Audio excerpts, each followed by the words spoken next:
Power Fantasy. Provavelmente esse é o tipo de história mais amada e ao mesmo tempo mais detestada dentro da comunidade de animes. Desde que Sword Art Online se popularizou, houve uma enxurrada desse tipo de obra sendo lançada e honestamente eu não sou muito fã. A definição de Power Fantasy pode variar de pessoa para pessoa e de mídia para mídia. Eu vou me referir a ela aqui no sentido mais comum que a gente vê sendo falado em animes, que são aquelas histórias onde você tem um protagonista absurdamente apelão que consegue dominar todos os desafios da história com extrema facilidade. Tudo que o leitor espera em termos de sucesso acontece com esse sujeito. Muitas vezes ele vai começar como um cara super fraco e um perdedor, se tornando alguém extremamente forte e bem sucedido em tempo recorde. A maioria das mulheres da obra, que normalmente vão ter a personalidade de uma caixa de papelão, vão se interessar por ele. Todos os personagens acham ele legal e quem não acha normalmente vai ser um babaca. Tudo isso para que você, telespectador, possa não somente se identificar,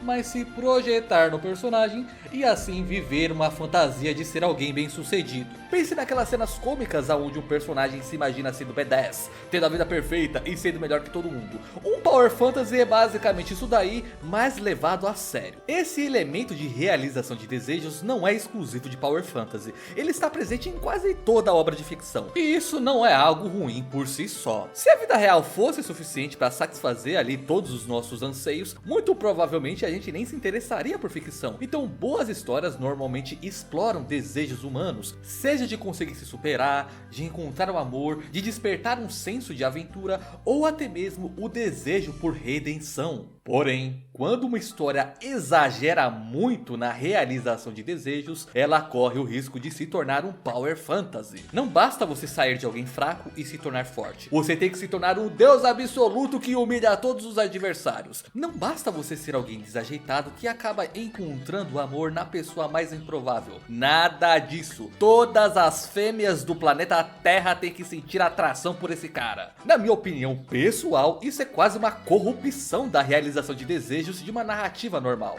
Re:Zero é uma obra que ensina bem como você não cair nessa armadilha. Como quase toda a ficção, ela trabalha com elementos de realização de desejos. Um cara comum que recebe um poder especial e vai para um mundo fantástico, além de que interage com várias garotas bonitas. Qualquer um gostaria de ter isso, né? Mas Re:Zero não cai na arapuca do Power Fantasy. Pra começar, que o Subaru não é o personagem mais forte da obra. Na verdade, ele é mais fraco e burro do que quase todo mundo que ele interage, precisando sempre da ajuda de outras pessoas para conseguir vencer os inimigos. Ele recebe sim um poder apelão, mas essa habilidade dele tá mais para uma maldição do que uma bênção. Ele pode voltar no tempo e assim corrigir os seus erros do passado e salvar pessoas. Porém, ele tem que morrer de maneiras extremamente dolorosas e desagradáveis, carregar vários traumas e não pode contar para ninguém sobre isso. Além disso, ele não é um mero avatar para o público se projetar. Ele é mais um protagonista para você se identificar do que um mero avatar em si, já que ele tem uma personalidade extremamente bem definida e humana. E além disso, o Subaru não tem um elemento essencial de um protagonista de Power Fantasy, que é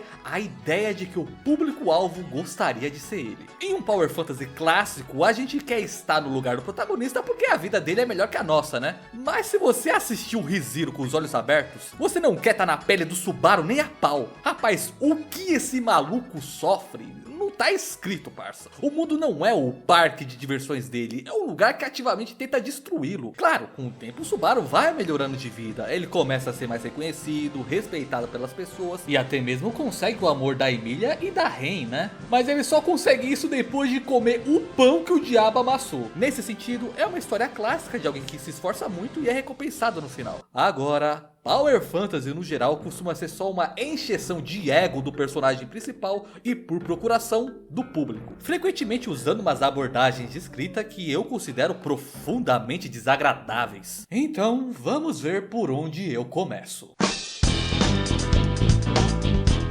Bicho, tornar os personagens secundários em um bando de inúteis só pra fazer o protagonista parecer mais fodão é o que mais me irrita nesse tipo de obra. Se eu perguntar pra você qual é o seu personagem favorito de alguma obra, nem sempre esse personagem vai ser o protagonista. Em Fullmetal Alchemist nós temos personagens secundários incríveis como o Wormstang, a Risa, a Izumi e até o Scar. Já em Hunter x Hunter, no arco das Formigas Quimeras, você teve personagens secundários brilhando como o Morel, o Kaito, a Palme e até tem esse maluco aí que eu não sei falar o nome. E se eu pegar Bleach então é sacanagem, né? Kyoraku, Yoruichi, Urahara, Rukia, Range. Tem tanto personagem interessante ali que é até difícil você decidir qual que é o seu favorito. Normalmente boas histórias não fazem o mundo girar em torno de um único personagem. Boas histórias têm um mundo vivo com vários personagens interessantes, carismáticos e que tem a sua oportunidade de brilhar. A maioria dos Power Fantasies não tem isso, pois todo o mundo gira em torno de um único personagem, o protagonista. É por isso que eu não consigo gostar de obras como Solo Leveling, por exemplo. Em vários animes você tem aquele grupo de personagens que é tipo a elite do bagulho, tá ligado? Os Cavaleiros de Ouro, os 13 Capitães, os Hashiras, aqueles personagens que quando chega você sabe que vai roubar a cena. Eu, na minha ingenuidade, achei que os Caçador Rank S do Solo Leveling deveria ser tipo isso daí, tá ligado? Bicho, que decepção, mano. A fórmula desse manhwa é a seguinte: você tem um elenco extenso de personagens hypados, com design super bacana, interações legais, mas que no final das contas não passa de figurante de luxo, só serve pra apanhar. Eles estão sempre ali enfrentando grandes dificuldades contra os inimigos, e quando tudo parece perdido, o protagonista sai das sombras pra obliterar o inimigo sem esforço nenhum, como se estivesse limpando o chão. A obra no início até tinha a decência de fazer o protagonista realmente se esforçar para ganhar as batalhas, mas isso daí durou muito pouco. Chega em um ponto que não há mais desafio a ser superado ou tensão na história, apenas um espetáculo que serve ali para demonstrar a superioridade física, moral e intelectual do protagonista à custa de todos os outros. O pior é que os secundários mal contribuem com as lutas decisivas. Eles só servem para se colocar em perigo para que depois possam ser salvos pelo protagonista. E depois eles ficam lá no modo espectador, babando o ovo dele como se ele fosse um semideus descido dos céus. O público-alvo adora esse tipo de abordagem, mas eu não consigo. Não por ele ser forte, mas eu odeio que todo mundo ao redor dele precisa ser diminuído para que ele pareça especial. Há duas razões principais para essa abordagem não funcionar. Primeiro, porque ela tende a criar a personagem Mary Sue, que simplesmente recebe tudo e é perfeitinho demais. E segundo, porque faz os fãs dos outros personagens se ressentirem do protagonista, que tá levando todos os louros da obra embora. Bicho,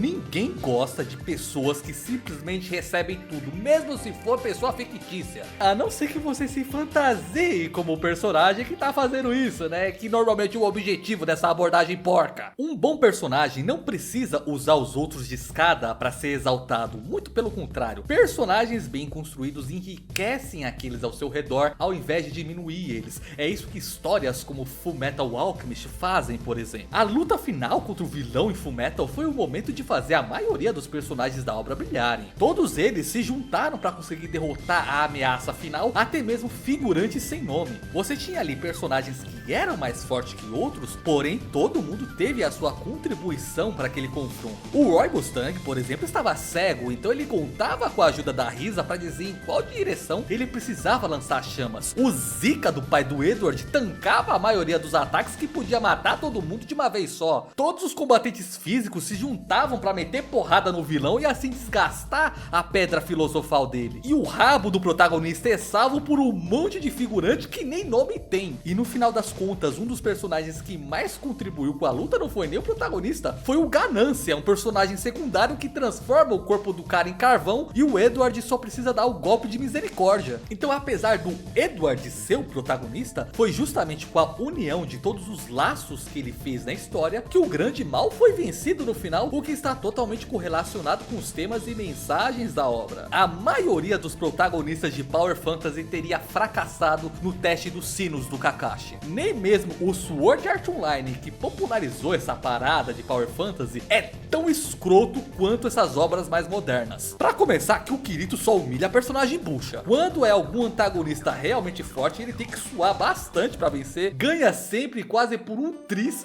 e se machuca no processo. Sem falar que muitas vezes ele não derrota os grandes vilões completamente sozinho. Sempre tem alguém ali pra prestar um suporte pra ele direta ou indiretamente. Além de que muitas vezes ele é salvo por outras pessoas. Então, ao menos desse pecado aí, meu amigo, eu não acuso o Kirito não. E pra você ver, né, cara, o nível da coisa caiu tanto que eu estou tendo aqui que elogiar Sword Art Online. Agora, outra coisa que torna um Power Fantasy tão chato quanto assistir uma banana murchar é a falta de tensão e conflito nessas histórias. Histórias boas vivem de conflito e da tensão envolvida neles. Isso nos deixa na ponta da cadeira, roendo os dedos, extremamente envolvidos emocionalmente pelo que os personagens estão lutando. Mas protagonista de Power Fantasy costuma ser tão quebrado e de um jeito tão desinteressante que eles mal enfrentam dificuldades. Isso foi o que me fez dropar o anime do Slime, por exemplo. Admito que nos primeiros episódios até que tava legalzinho ver o Rimuru pouco a pouco e construindo seu império, né? Mas foi passando ali os episódios e eu comecei a pensar, as coisas não estão muito fácil pra esse mano aí não? O anime não tinha conflitos ou desafios à altura dos poderes roubados que a obra deu pro protagonista e ele superava tudo muito facilmente. Era como ver alguém jogar Civilization no modo extra fácil, o que acabou ficando bem chato, então eu dropei. Porém, no final do dia, o que realmente importa é a execução. Qualquer ideia ser bem implementada pode ficar muito boa e um personagem overpower não é exceção. Se não fosse possível, o Alucard não seria um dos protagonistas mais roubados e ao mesmo tempo icônicos do mundo dos animes. Se o ponto da história é que o personagem é invencível, então a tensão não pode vir das batalhas ou da força do personagem em si, mas de algo ao redor disso. Um exemplo disso pode ser visto em um anime chamado Trigun, a versão antiga no caso. O protagonista dessa obra, o Vash, é um típico personagem apelão. Ele pode vencer a maioria das lutas sem grandes dificuldades. Para contornar isso, o problema que a história impõe é que ele é um pacifista absoluto. Ele deseja proteger a vida humana, mas está preso em uma realidade que para você fazer isso, você precisa tirar a vida de pessoas que, como o Android 16 disse, não podem ser convencidas por palavras. O Vash é tão forte que normalmente ele consegue vencer as situações de uma forma não letal, apenas brincando com os inimigos. É muito divertido ver como ele domina todo mundo, que é parte da graça de ter um personagem apelão desse tipo. Mas isso também tem consequências. Por ele não usar toda a sua força, ele sempre está em desvantagem, então ele se machuca. O corpo dele é todo repleto de cicatrizes, justamente por ele não lutar com tudo que tem. E conforme os conflitos na história vão escalando, as coisas vão ficando mais difíceis. O idealismo do Vash começa a pôr em risco as pessoas que não são tão fortes quanto ele. Nem todos podem se dar ao luxo de ter o mesmo estilo de vida que o dele. E em determinado momento, a obra impõe que ele faça uma escolha. Ou ele mata um dos vilões para salvar a vida das pessoas que são importantes para ele, ou ele não faz nada e deixa essas pessoas morrerem. Por mais óbvia que a escolha seja, isso é um conflito cabuloso pro Vash. O psicológico dele literalmente quebra por ele ter que fazer uma escolha dessas, e esses são desafios que você não pode superar simplesmente sendo poderoso, pois são conflitos internos. Outra obra que consegue usar bem o conceito de um protagonista invencível é o One Punch Man, mas isso aqui é usado como sátira. A ideia da história é que assim que o Saitama entra em batalha, a luta acabou. Mas a obra não vai criar conflito nessa área onde o Saitama já é bom. Os seus conflitos são mais internos, sobre como ele nunca consegue encontrar um oponente digno, sobre como ele se sente entediado e deprimido por conta do quão forte ele se tornou, além de que comicamente ele nunca é reconhecido pelos seus feitos. Esses são problemas que ele não pode resolver simplesmente dando um soco. As lutas épicas são deixadas para o vasto e carismático elenco de personagens secundários que a obra tem. Essas são as lutas que a gente realmente vibra pela tensão que elas provocam, pois a gente não sabe se o personagem vai vencer ou não. Então elas são cheias de ciclo de tentativa e falha, o que deixa elas ainda mais emocionantes. E o mais importante é que os secundários não são uma escada para engrandecer o protagonista. O Saitama até pode aparecer para salvar eles, mas normalmente ele vai vencer o vilão da forma mais cômica e anticlimática possível. Não é uma entrada dramática cheia de aura para mostrar o quanto ele é fodão. É quase sempre uma piada para mostrar o quão chato e ridículo seria um personagem ser tão poderoso. Agora, apesar de eu ter demonstrado o meu desprezo por Power Fantasy em animes, tem um lugar que eu acho que ele funciona muito bem: videogame. Eu acredito que as fantasias de poder funcionam melhor em jogos, pois você não está vendo um personagem super chato e desinteressante fazendo coisas legais. Você, o jogador, é quem está fazendo isso. Você consegue realizar grandes feitos através da jogabilidade, e isso cumpre o propósito de um Power Fantasy de anime em um nível que ele jamais conseguiria, que é viver uma fantasia escapista em um outro mundo. Seja em um jogo voltado para ação, onde você praticamente domina as mecânicas até se tornar um verdadeiro deus, um jogo de aventura com um vasto mundo aberto onde você pode explorar os vários mistérios que tem nele, ou até mesmo jogos meio duvidosos com mecânicas de afeto, onde você pode interagir ali com a sua waifu em um momento mais íntimo. Tudo é muito mais divertido porque é você mesmo que tá fazendo essas coisas. Claro, nem sempre o jogador vai ser o personagem em si. Em alguns jogos o personagem tem a sua própria personalidade, história e motivações, mas ainda assim é satisfatório jogar com ele, pois o game permite que você experimente o poder daquele personagem através da gameplay. E o melhor de tudo é que muitos jogos conseguem entregar a fantasia de poder pro jogador sem cagar o enredo, pois a gameplay costuma estar ligeiramente afastada da história principal. Nos jogos de Dragon Ball você pode dar uma surra absurda ali no Raditz durante a gameplay, mas no final tu ainda vai perder porque é assim que a história deve acontecer. Então os jogos conseguem fazer o jogador se sentir poderoso, mas sem comprometer tanto assim o enredo. Resumindo a ópera, obras com elementos de Power Fantasy fazem sucesso por conta da sua natureza escapista. Honestamente eu não sou contra escapismo. Quando a nossa vida mundana não consegue oferecer todos aqueles estímulos